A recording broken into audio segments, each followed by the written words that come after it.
New tonight at 10.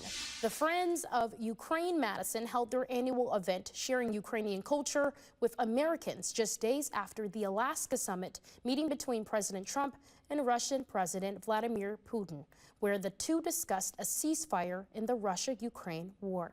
WMTV's Sam Swartz was at the Middleton Festival and talked with attendees who were waiting for this war to end. Sam? Hey Cameron, good evening. Today's festival comes just 1 week before Ukraine's Independence Day. I spoke with a couple of visitors, including one who just got back from volunteering in Ukraine.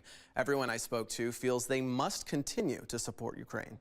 Amid global headlines and talks of a Russia-Ukraine ceasefire, don't let them kill your joy. A local festival is bringing the sights and sounds of Ukrainian culture to Middleton. But among the festivities, the yearning for peace looms over many people. It's actually frightening for me personally. David Peterson is back in Middleton after giving a helping hand to Ukraine by delivering 11 ambulances to the capital city of Kyiv. I just got back from their country 2 weeks ago. There's just no words to describe.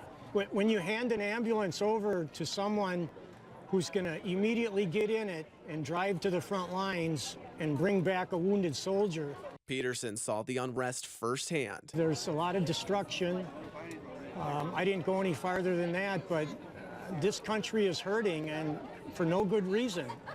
We have to help them. Ruslana Westerlund is president of Friends of Ukraine Madison. She hopes to bring another perspective of her country amid the ongoing conflict. We want Ukraine not to be only remembered for the war, but also for the beautiful culture and delicious food that we have prepared for you. She says the timing of her festival and the Alaska summit couldn't have been more perfect. But the main coincidence of these two events happening shows us that Americans are still for Ukraine. They're here. You guys came to support us, and it means a world to us.